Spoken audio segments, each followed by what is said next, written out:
La mort d'Emmanuel Macron.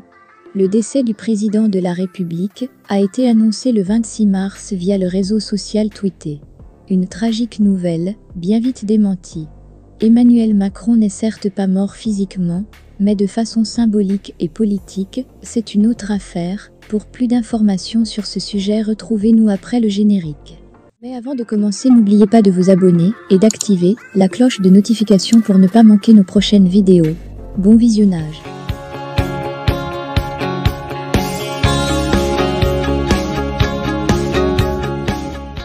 Exécution en effigie.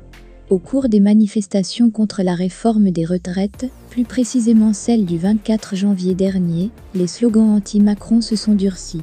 Un mort au roi a été inscrit sur le sol de la place de la Concorde, un lieu loin d'être anodin, car théâtre de l'exécution de Louis XVI, le 21 janvier 1793. Certains manifestants ont aussi chanté « Louis XVI on l'a décapité, Macron on peut recommencer ». Toujours dans l'esprit, une collecte pour une guillotine avait été installée sur le lieu d'arrivée du cortège.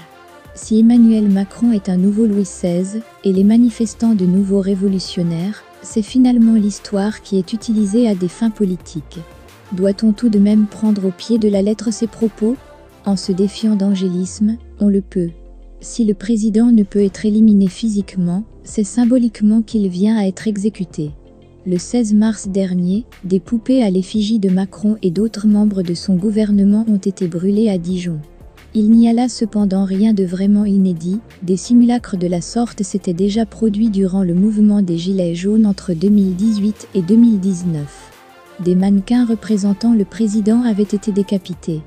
Un autre fait, remontant à avril 2018 à Nantes, relevait aussi de l'exécution en effigie. Un groupe de manifestants avait organisé un faux procès au terme duquel un mannequin représentant le président de la République a été pendu à une potence et brûlé. Un acte constituant un délit. Dans cette affaire, deux hommes, l'un âgé de 52 ans et l'autre de 20 ans, ont comparu devant le tribunal correctionnel de Nantes pour outrage à une personne dépositaire de l'autorité publique. Ce qui est passible d'une peine de 6 mois d'emprisonnement et de 7 500 € d'amende. Pour les deux manifestants, la justice a préféré recourir à un stage de citoyenneté. Mais peu importe la sanction, l'intéressant réside dans la pratique, celle de l'exécution en effigie du président, soit le lien entre la représentation picturale et la personne réelle.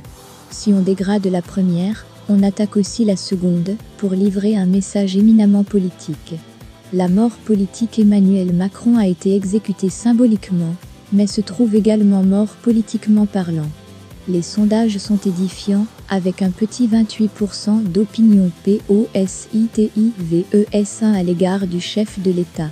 Une impopularité record, pire que celle constatée lors du mouvement des Gilets jaunes. Une crise sociale et politique finalement passée sous le boisseau de la Covid. Avec des événements dignes du pharaon biblique essuyant les plaies d'Égypte, Macron est bel et bien mort, politiquement parlant, et cela dès son premier mandat. Malgré tout, il s'est vu réélire face à son opposante d'extrême droite Marine Le Pen. Une réélection qui aurait pu être à l'allure du phénix renaissant de ses cendres, mais que nenni. En misant sur le barrage au RN, Macron devenait débiteur des gauches rassemblées sous l'acronyme de NUP, Nouvelle Union Populaire et Sociale.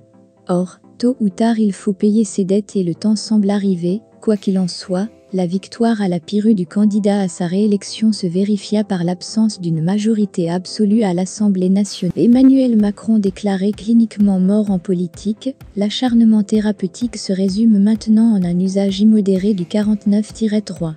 Cet article honni et antidémocratique pour les uns, normal car présent dans la Constitution pour les autres, devient une mesure au coût politique faramineux. Il ne suffit que de constater l'évolution violente des manifestations après son usage, pour passer en force la réforme des retraites. C'est verser de l'essence sur un feu déjà bien avivé. L'avenir de l'opposition à Emmanuel Macron est à attendre, mais il reste désormais à dire « Le roi est mort, vive le roi ».